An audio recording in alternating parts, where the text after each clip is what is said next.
Good morning, everybody. Welcome back to Cilinix Crypto. Hope you're all doing great. Hope you had a good weekend, and welcome to this new video. Excuse me, on Dogecoin. All right, we needed to do an update here on Dogecoin. We actually made higher highs. We in the middle of the night we jumped up towards 15 cents. So we continue to be bullish, even though my video yesterday, as some of you might remember, was called a dump warning. And I do want to speak about that. I mean, first of all, I think the dump warning was worth it. Because we did get some sort of a minor dump, all right? So this was more of a pullback than a dump, right?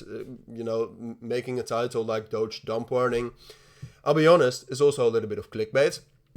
But no, we actually did get some liquidations here. So hopefully that prevented some of you from just blindly buying Dogecoin. And at the moment, even though we made that higher high at 15 cents, what I said yesterday as well is that the situation for Dogecoin right now is just quite difficult, because if you zoom out to the 12-hour time frame here, what you can see is that Dogecoin is very bullish. I'm bullish on I'm bullish on Dogecoin as well. I mean, if you take a look at the odds right here of Donald Trump against Kamala, which is one of the main pushers of this Dogecoin narrative, fundamentally that's still very bullish.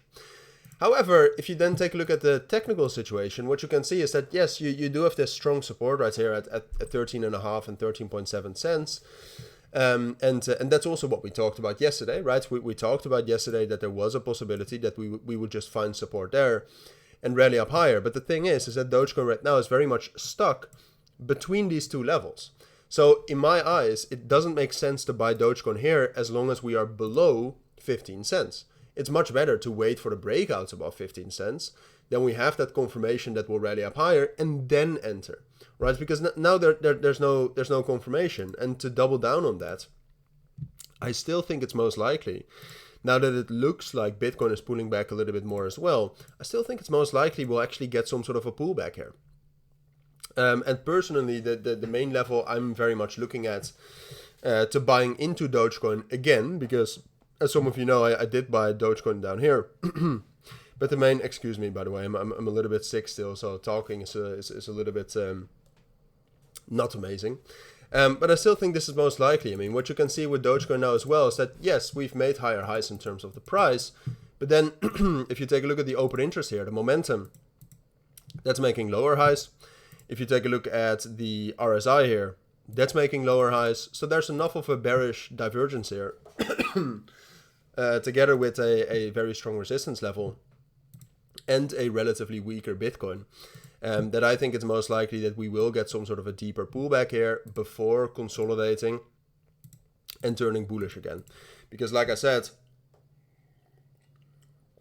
I really needed that. Like I said, I do expect us ahead of the election to still break above 15 cents and to get into that 16, 17, 17 and a half cents area, right? So that move up I do expect. And if we break above 15 cents here, I will buy into Dogecoin still, right? So even though I think it's most likely we'll get some sort of a pullback here, if we do get that confirmation of the bullish continuation, I'll buy regardless, all right? So the overall idea on Dogecoin, I think, should be bullish. But the best entry right here, especially under the current circumstances, aka those bearish divergences, is the pullback entry. And those are my thoughts, all right? That's what I think you need to know for now. Obviously, you can have a different opinion on that, and that's fine. But I think I have a pretty good reason to say what I say, all right? So that's what I think you need to know. If you do have any questions, let me know down in the comments. For now, thank you for watching. Take care, and bye.